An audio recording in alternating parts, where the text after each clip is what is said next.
Beverly Hills Cop 2, 1987. After Taggart and Rosewood's commanding officer is shot, Axel Foley gets the trio back in the saddle and is off to the races. To find the culprits behind their friend's shooting and solve the rest of the alphabet crimes, these buddy cops will have to use all the letters of the law and more.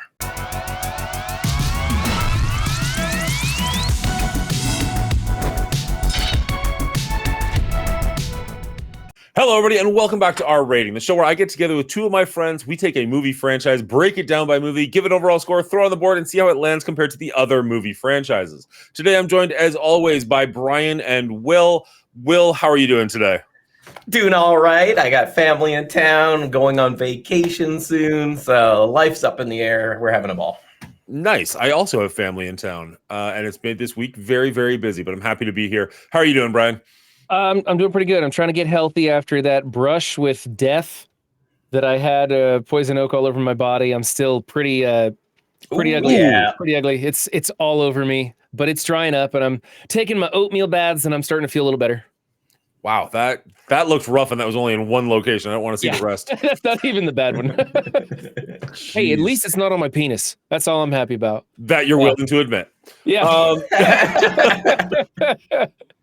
I didn't wipe with the damn leaves. You wipe your never mind. Anyways, moving on. Talk about other parts. Anyway, back to Beverly Hills Cop. So today we're talking about Beverly Hills Cop 2. This was my personal first time viewing this one. I'd seen the first one before, I guess twice now, but I've never seen anyone else in this franchise. Brian, have you seen this movie before? Have you seen this franchise before?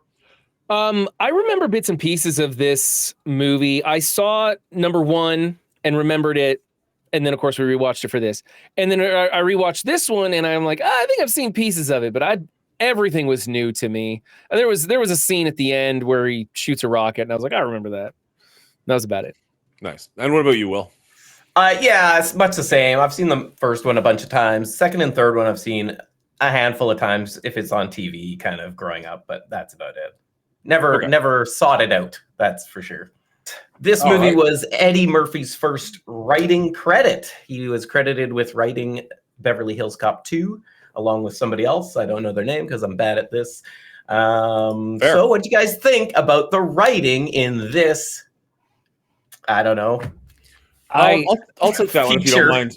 I actually thought the comedy in this one was a little bit better. Like when Eddie Murphy goes off on one of his tangents and tries to like BS his way out of things, it just seemed to work a little bit better for me in this one than it did in the first one. Not that I disliked it in the first one, just that it was like, it seemed a little bit cleverer in this one. Like when he takes over the house from the people where he's just like telling them, no, this is all wrong. You were supposed to make a circle house. It was so stupid, but it was funny at the same time. It gets them to like clap for themselves for taking the day off. It was just, I don't know, that seemed to work for me a little bit more. The actual police story in this one felt a little bit more convoluted and almost for no reason. Like it didn't need to be as in-depth, complicated as it was. Yeah. But what about you guys? I got to take the opposite of Dan's. I thought the scenes where Eddie Murphy was talking his way into things, which is what he just did repeatedly in this, more so than in the first, they were cool and funny and all, but they were a little too stupid for me. Like the scene when he's saying, no, you got to build the houses round. Like, no foreman's just going to tell all his guys to go home and not check that. Like it was just a bridge too far for me. A lot of those things, he was able to talk his way into stuff that was clearly not going to really happen. And for the comedic purposes, it was kind of funny, but I would have liked it. I would have liked it to land a little more realistically, I guess, or something. I mean, he was funny and all, but it just, I don't know. It was too much. And then they kept repeating the same bit over and over and over, which was just him talking his way into places he's not supposed to be. Like when he takes a bag of vitamins and says it's like explosive metals or something, and he's sweating. That was kind of funny. Really stupid though, but it got him past the girl at the door, and that was okay. The foreman one was ridiculous because I know no foreman's gonna just send all his guys home, without making a phone call. So that one bothered me. I love how certain things get Brian so much. Like, I know this wouldn't work this way, but other things he's okay with. It's so funny to me. I can let some things go that you wouldn't believe, but then other things I get hung up on. And I got hung up on some of the things when he was talking his way through, and I was like, that's just too unbelievable. For sure. I agree with both of you to an extent. I feel like this one, the crime story was way overcomplicated and didn't really make any sense. I agree with Dan on that one. And then I also agree with Brian that it just felt like they forced these Eddie Murphyisms in where he's somehow ingeniously making up a character of how he's getting into these situations, like the foreman and the receptionist and this and that. It just felt like they went way overboard with it, and which took away the funny for me. And I felt this movie overall felt forced and not naturally funny, whereas the first one I felt it was way more natural. And I don't know, maybe that was because the first one was more improvised. I'm not sure. No, I 100% agree with you on that. I feel that this one was way more forced. I think that's a good way to phrase it. It didn't feel naturally funny like the first one. It felt like they were trying to put more into this. And because they were trying to put more into it, it felt kind of forced.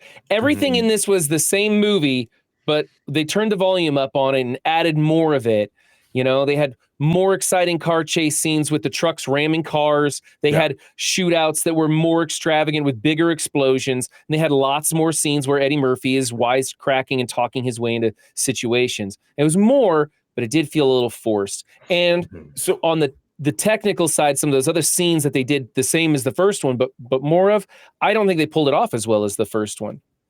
Yeah, I won't get into that just yet. But as far as the comedy goes, I feel like the first movie was also incredibly ridiculous, the situations he was getting himself into with the fast-talking nonsense.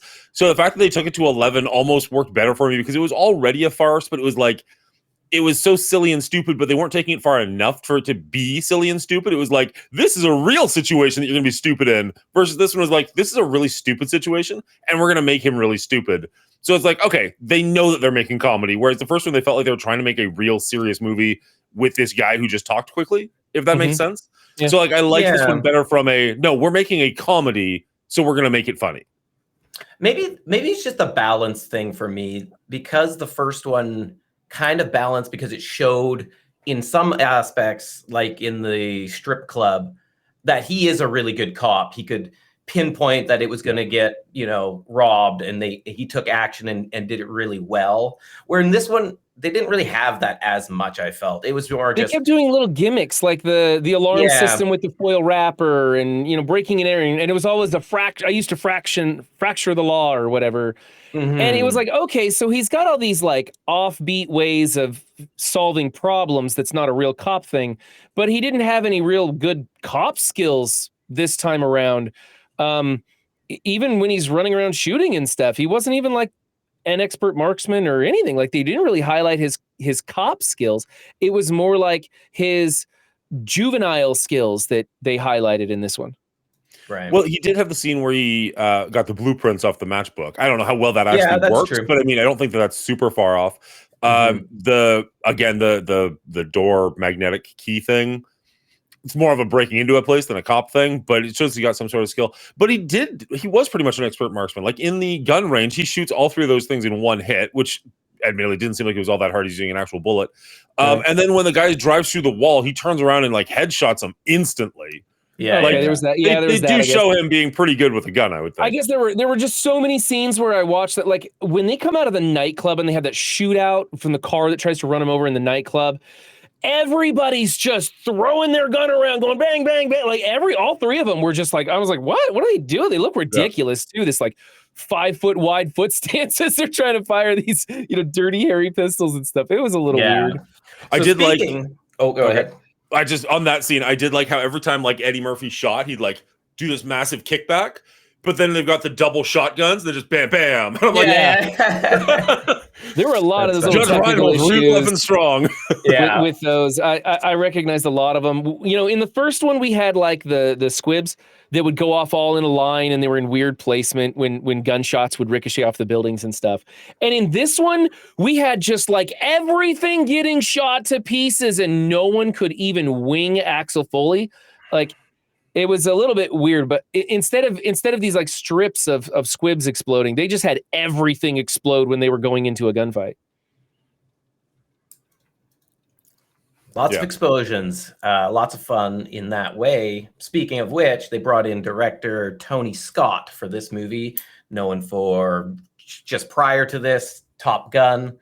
Has done lots of action movies along the way. So they brought Tony in. I think the original director was supposed to come back, but they replaced him because they wanted a little more action. Did you feel that it was a successful? It was unnecessary action. It was excessive. The opening sequence when they're robbing the bank, they've got the bank robbed and it's time to leave. And then they just start shooting everything. She shoots the chandelier down, which is ridiculous in its own right, just to exit. And the whole reason they did that was just so that later they could find gun casings. That was it. It was the whole purpose of them shooting, the plot wise anyway, was that they could find this gun casing that would lead them to the next clue. And I was just like, couldn't they have just like shot once or twice? Like, why did we have to have 1,000 rounds blown out? I mean, it was for the, theatrical hook in the beginning of the movie. It's an exciting scene to get you into the film, but it was just so over the top and unnecessary for this supposedly perfectly planned heist. Mm-hmm. Now, I do want to question that. I think I'm right on this one, but I just want to question. The only place they robbed that they were insured on was the racetrack, right? So that wasn't his jewelry store that he was hitting, and that's why they shot everything is for more insurance money. Yeah. Okay. Because I was wondering when we were watching that scene, I was watching it with my brother, and I was just kind of like, I wonder if they're taking one specific item, but destroying everything so it looks more like a random like cash grab. Right. As opposed to like, oh, they're going for that one specific piece. But that didn't really come out that way. Nor is it like, oh, it's an insurance thing. So like, yeah, you're right. It's kind of just for absolutely no reason other than just give them additional nor do they bullets. have any reason to leave an alphabet clue system for their crimes. Like, why have them connected at all to even to make the alphabet? You see, in their third heist, they were supposed to rob the racetrack and blame it on somebody, and they were supposed to be able to crack the third code, which leads them to the scapegoat. Wrong people. Yeah, right. Yeah. But the fact that this guy from Detroit just goes gun casing and spoils the whole thing shows it was really terribly planned. I just thought it was way too complex of a scene or a series of scenes for what they needed to accomplish in this show. I mean, later we're connecting red dirt off of running shoes and like pulling the whole case together. And that just seemed weird to me too. Like also those running shoes had a pile of dirt on them. Like they set the shoes on the ground for that scene and then somebody came in with a shovel and dumped dirt over it. And I was like, wasn't like a little red dust fell off the side there. No, it had to be obvious so that he could crack the case, So for the record, you are saying that Axel Foley's police work is what cracked this case wide open and foiled it. Right? Okay, sure. I'm just saying. Well, I'm not actually advocating for the movie. I just thought that was funny. I know. What? You find a gun casing at the scene. You trace the gun casing. That's pretty standard right there. Why the other cops weren't trying to do that, I don't know. It was kind of weird. Mm-hmm. There's a lot of assumptions I made during this movie about where it was going to go based off what we were seeing. And the police chief being such an a-hole and trying to fire everybody and get rid of the whole department, I assumed he was going to be in bed with the criminals by the end of it. Like I assumed he was cleaning out all the good cops and just replacing them with bad cops. And it's like, no, you're just an abusive authority asshole. It's like, oh. Now, all right. Did you guys like how Billy and what's the other cop's name? Taggart. Billy and Taggart were much better friends with Axel Foley. In fact, so was the police chief. Whatever, the head guy who got shot in the beginning. Yep. Mm-hmm. They were all good friends with Axel Foley, almost too good of friends. The fishing trip that they had to cancel just didn't feel real. It just didn't feel right that they were going to go on a fishing trip and he had to cancel it. I was like, it was 2 years ago, guy. Like, was it 2-3 years ago or something? I'm like, how are you? Yeah. I don't know. The fishing trip seemed weird. And then the cops, they were much better friends in this, which I liked. I liked that part. I like that they just kind of got along and we started off being a little bit more risky in this one rather than having to con them into it. Yeah.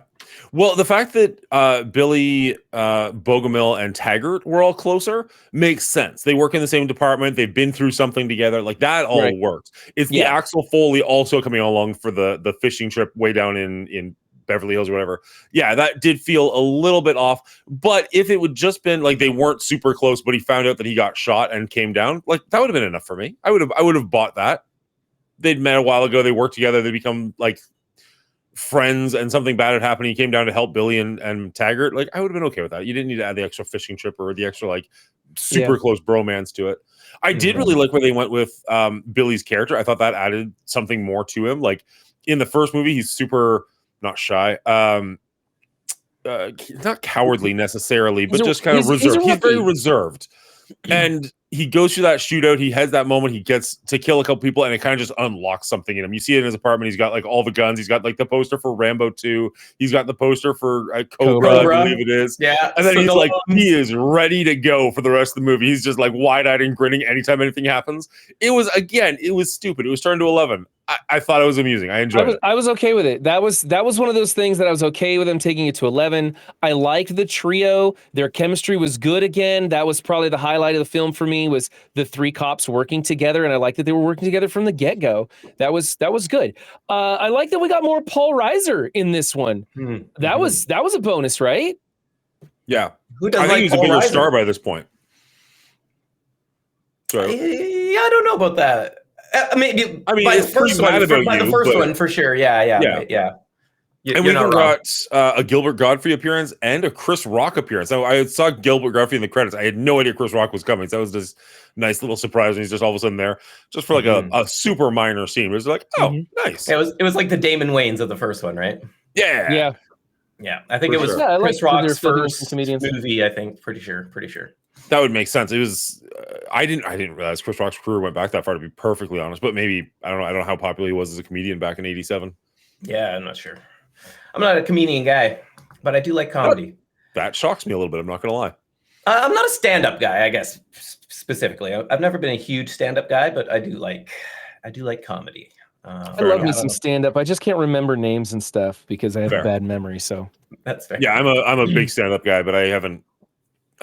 Anyways, that's super off track. You mentioned a second ago that this is directed by Tony Scott, fresh off of Top Gun, and that actually makes me laugh quite a bit, because as we were watching certain scenes, I was like, this feels super Top Gun-y. Like when they're at the oil rig at the very beginning, and it's just that like orange hue over everything with like the shadow people in the background, and just that like the soundtrack and everything, like everything about it was like, this feels really Top Gun-y. I don't know if they're purposely going for that or not. And funny, there's like Tony Scott right after was like, okay, there we go. It worked once. Let's do it again. Yeah. I also thought it was funny how the very beginning it was like you see Beverly Hills and it's like dark and dingy and like clearly bad things are happening, and you go to like Detroit and it's like super lighthearted and like fun music playing. I'm like, yeah, that's what I think of when I think of Detroit in the 80s.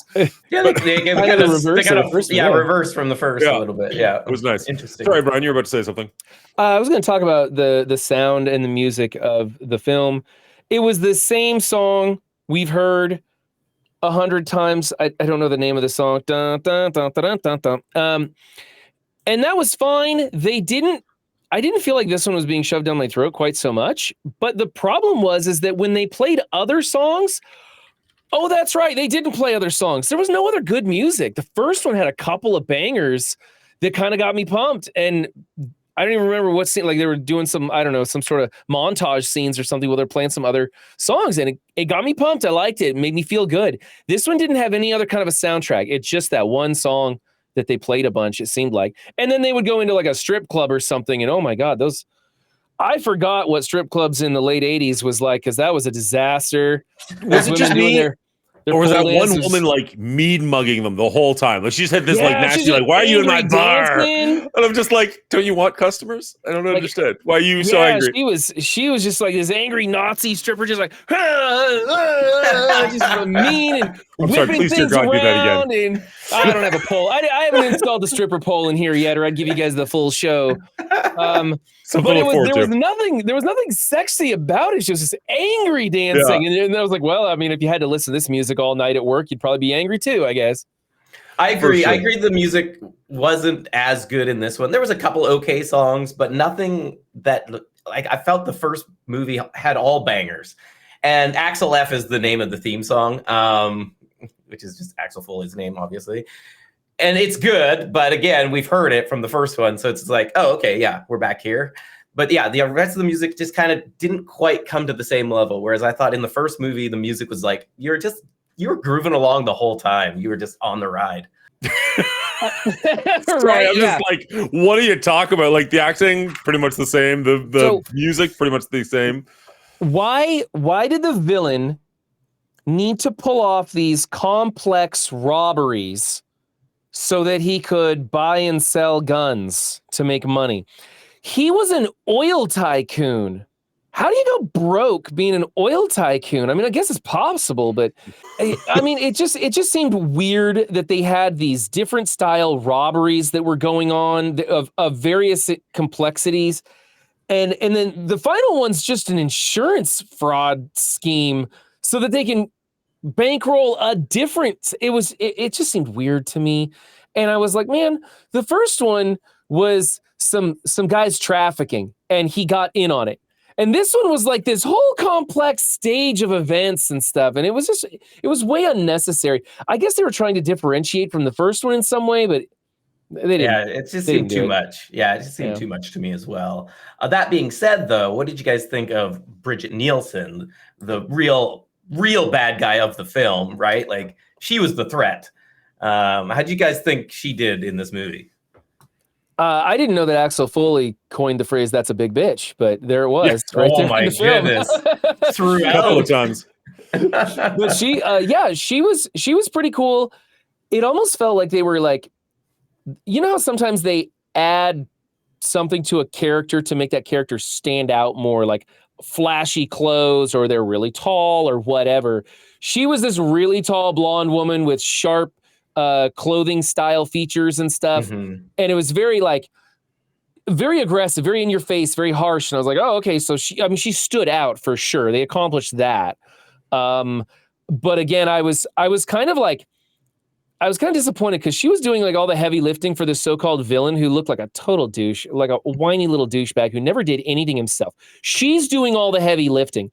And most of the time, she's actually just holding a really big gun, looking at a stopwatch, shouting out 2 minutes left. Yeah, and then really shooting up the place for no reason. Yeah, but she was scary as shit doing it. So, okay, yeah. I'll give her points. Yeah. I felt like, as far as the crime thing, she seemed to be at least interesting, whereas the rest of the crime stuff didn't. Yeah. She at least stood out as interesting. Like, oh, she's a threat. She obviously knows how to shoot. She doesn't give a shit about nobody. Yep. It was kind of cool. It bothered me a little bit because she is like hanging off Maxwell Dent the entire time. So she's clearly like a public figure, right? And yet she's the one who's not wearing a mask going into one of these places in like the white look at me uniform in like the jewelry store at the beginning I'm thinking of. Right. Like she's got those sunglasses on, but that's it. Like you could get marked for that. Like, you know, like you could see her and be like, oh, I've seen her before. Whereas everybody else in that scene is like head to toe black, like face gear. Like you can't see a single feature of anyone else except for her. She's like just hanging out. It's like, that makes sense from a movie perspective. But as far as like this brilliant operation that they're going for, especially, because they specifically say it so many times that it's the perfect crimes. And you're like, you can just pick it apart so easily. It's just so bad. From the very opening minutes of the movie, she gets out of the car, drops something, and the valet bends down to pick it up, and she puts her gun to the back of his head and is like, don't move. And I'm like, why did you need to take a hostage right here out in the middle of the street in the open?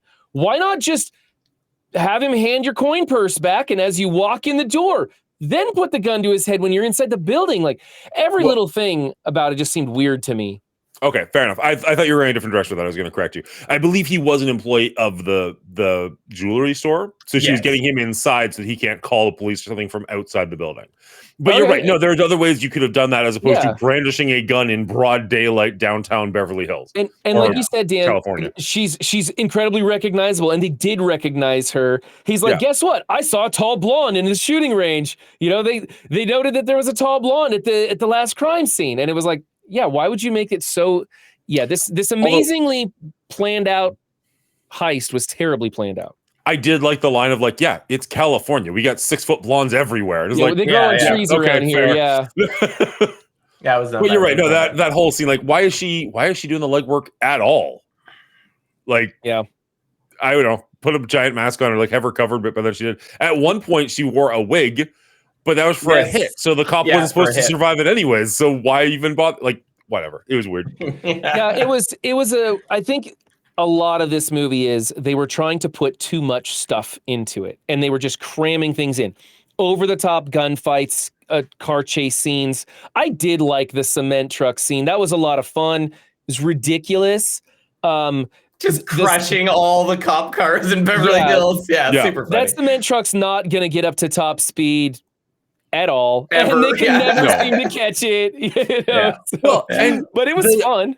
The other cop pulls up with his car, and then they both drive both cars to the Playboy Mansion. I'm like, why don't you just get into the giant truck and get everybody in the little car and you can keep up? But whatever. Where did Taggart get the unblemished cop car when he pulled up behind him? Where'd that come from? I assume he had to go back to the station and get his car. Yeah. I don't know. Where did you get the cement truck? He's like, go find wheels. And it did. And I'm like, how? How did you find wheels that quickly? They actually had foreshadowing in I was watching it with my mother, and they ran by a cement truck that was kind of in the middle of nowhere, and you see it in the scene, and my mom goes, seems kind of weird, that cement truck just there. And I was like, Mom, I bet that's foreshadowing. And sure enough, Billy runs back and gets that cement truck, and that's what it was. And that's fine. I like a little foreshadowing rather than just completely pull it out of thin air. Oh yeah, I didn't see that. So that is out of thin air. I mean, well, that's fair. You're allowed to foreshadow out of thin air as long as you don't just pull out of thin air. I think that makes it better, at least a little bit. Oh man! And then Hugh Hefner cameo. That was fun. Sure. Much love, buddy. We miss you. Do we? Some more than others, apparently. Hey, I was raised on it. The Playboy Bunny scene was fine. Like they took you to a lot of different places in this movie, where it's the gun scene or the gun shop or whatever, or the Playboy Mansion. Like you do go to a lot of fun places in this one. The gun. Now, Brian, you're the American here. I know you're not rich, but like, do gun clubs look anything at all like that? Because in Canada, the only one I've been to was literally a forest, and you just kind of like went out there and started shooting. I'm like, hell no. I don't know. Like, do they have these laser guided anythings in these rich posh places? No, gun clubs aren't like that. They're not going to use blanks with laser sights at gun clubs, anyways. That was just gimmicky stuff to make it look all fancy and high tech. Yeah. They don't have champagne glasses and viewing rooms and stuff like that. You're in a dark cement hall, the same as when they're training cops. It's the same thing everywhere because people just want to pull the trigger and hit something, So that was just for show. As soon as they pulled up to the Beverly Hills Gun Club and I saw that huge, just big sign written out and everything, I was like, this is going to be a totally fake gun club. This isn't going to be real. Yeah, it was bougie. Definitely some bouge there. Yeah. So apparently this movie was originally, the producers wanted to make Beverly Hills Cop into a TV series. And Eddie Murphy was like, I ain't going back to TV. And so instead it was adapted into the second movie and then probably the third movie after that. How do they adapt this into the second movie? This was the first movie, again, with more stuff. Well, I think that's the idea, though, right? Like to it. In the 80s, sitcom television is just going to be episodic, the same thing happening in a different way kind of thing, right? So I'm sure it's just like, okay, well, how is he going to come back to Beverly Hills? Oh, the guy gets shot. Okay, what crime is he going to solve? And then maybe they had like the framework for that for a television show, and then they just beefed it up to make it a film in one go, right? But, add some explosions, call it a day. Exactly. But did you guys have fun watching this film? I legitimately did. I don't love it. It's not what I'm necessarily going to go back to over and over again. But yeah, I had a good time watching this one. Yeah, I don't disagree. It's light enough. It's fun enough. You can turn your brain off, and you probably should, because a lot of the criminal organization doesn't make a whole lot of sense. Nor does, getting past those sneaky foremen. Those guys. They'll call in. Anybody. They'll call in. They will. Don't. Yeah, the alarm system was more challenging than those guys. It was there was some fun stuff in the film, but a lot of the time I was just like, man, this is a lot like the first one. Just they crammed more into it and just replayed the same story again. 100%, 100%. One thing I did like that I noticed, tell me if you guys noticed this, is Axel throughout the movie kind of comes across money. He gets money for the vitamins. He gets money from what's his name, the $200 donation he ends up getting from away. Sidney Bernstein, and $50 from the armored car. But he also gives all that money away throughout the movie as well. He doesn't keep any of this money, which is I thought was kind of an interesting character thing. And I like that part because it wasn't like so in your face and so like, look at this, what we're doing now, over and over again. It was just like subtly put in there, and I thought that was a cool thing for an Axel Foley character to do. He's like, I'm not in this for the money. I'm just here to solve this I like case, that as well. He ends up no further ahead than when he started.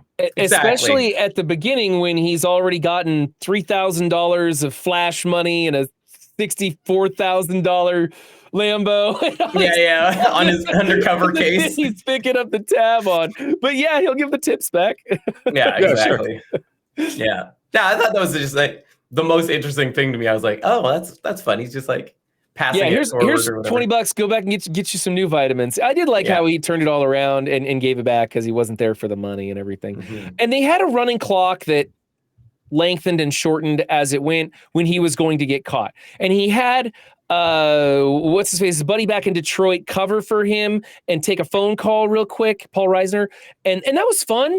It was a fun little bit. And so I like that. But you always had this, I've got 3 days, maybe 2 days, and then 4 days. And he keeps like finding ways to stay and go a little bit longer. And I kind of like the time clock pressure that this movie put on you because you were constant, like you knew it was going to happen soon because it was never more than a couple of days. So I always felt like the next thing's coming fast. And it did. The movie moved right along from scene to scene to scene. There was no real slow parts.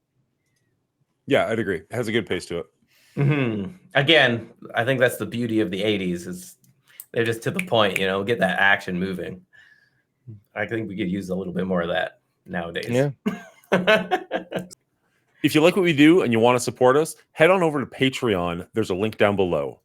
Huge shout out to our executive producers, Real Bubba Hotep, Dino, and Elder JM 990. Thank you guys so much. You're helping keeping the show on the road. All right. Will, Brian, do you want to start us off? Yeah, so I think this, I've been saying it the whole time. Yeah, that's what happens when you do things live. Amazing. How about you give us your review with a beautiful hat on, please? All right, we're recording this live, and things happen live, so that's why I'm wearing the hat. So this movie, for me, I've been saying it the whole time, it feels exactly like the same movie. They just added stuff into it to make it more, and I think they may have put a little too much or just done a kind of a shoddy job stuffing things in. I thought the special effects were not as good. The sound effects were kind of terrible compared to the original, and of course the music was non-existent aside from the same theme song that we've heard over and over. So for me, the original one coming down from an 80 of a really good kind of buddy cop trio movie that I really enjoyed, this one comes way down for me to a 64. I just felt like a lot of the stuff that I really enjoyed, I had either already seen or I was seeing it done poorly, and I didn't enjoy it.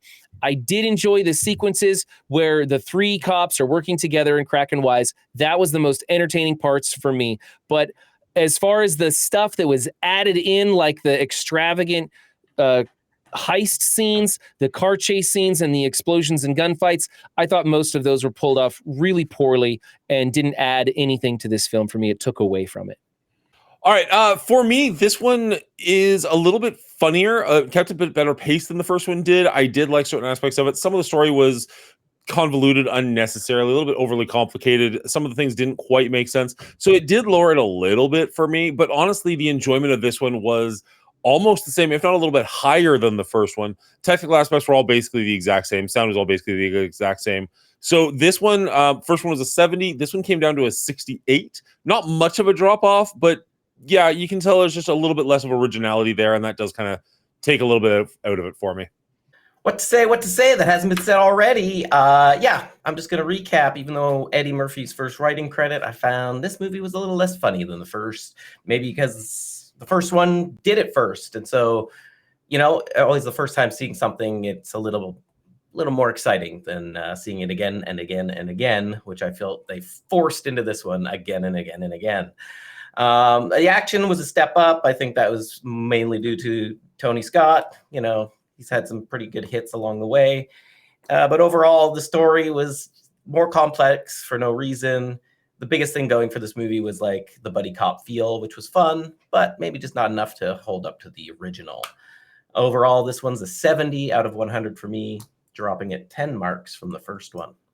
Yeah, I really didn't enjoy this one near as much as the first. This one just it just failed. It just failed for me in all the ways that I wanted it to succeed. They tried to do like they stick to the same recipe but add more seasoning, right? And for whatever reason, I like my original recipe chicken. And this just wasn't it. It kind of just falls into all the pitfalls of a bad sequel, right? Like all the reasons not to make a sequel, this is why they made it, just for the money kind of thing. They didn't really advance the characters all that much, except for maybe Billy the most, because he's going unhinged. Well, we got to hear about Taggart's wife. That was some funny bits too, the little ex-wife jokes. Yeah, but that's the problem though. It was more a joke than like character building, I felt, you know? Yeah, because there was no real... Nothing really happened. They just got back together at the end anyway. You know, it was meaningless because he had cable. Yeah, exactly. So yeah, overall, it was like it added nothing really to me. But yeah, I don't know. It's a fun, mindless popcorn action movie, I guess. All right, so with that, we have a four-way tie between Alien, Predator, Beverly Hills Cop, and 28 Years Later, or the 28 Later trilogy at 72 points. Now, Predator, we got two more movies to do in the Beverly Hills Cop franchise.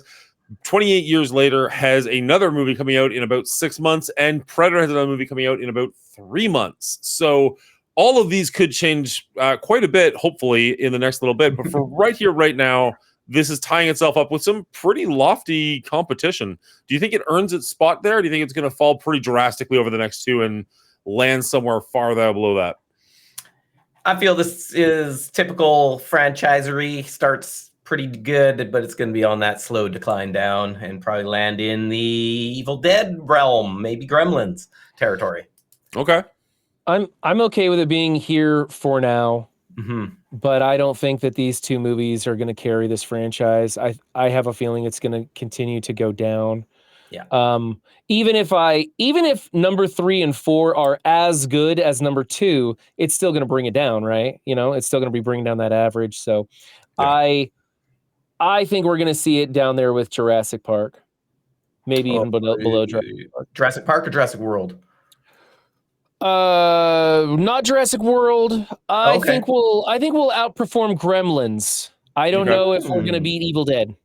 Okay, we'll see. None of us have seen Axel F. Is that correct? I haven't seen anything out from here, 3 or F. Okay. Oh, I've seen 3 a couple of times. From my understanding, 3 is going to be a brutal watch. I haven't heard anything really about F either way. I just know people were excited for it when it was coming out, but I'm not sure how that one's going to land. So hopefully that one can kind of recover a little bit. Probably not back to the glory of the first one, but at least, you know, up a little bit from 3. Fingers crossed, but we'll see.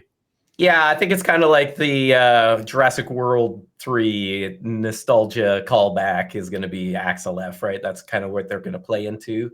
Whereas 3 kind of tanked, I think, the franchise, and that's why there was only 3 for 20 years. Yeah, that's fair. We will see. We'll break it down either way. All right, that was our rating of Beverly Hills Cop 2, but what's your rating? Let us know down in the comments down below. I'd love to hear what you have to say. We record this live over at twitch.tv/The Mongoolie Show on Thursday nights at 9 p.m. So you can head over there and hit the follow button. Or if you made it this far in the video and you enjoyed it, hit the like button and hit subscribe so that I see you in the next one.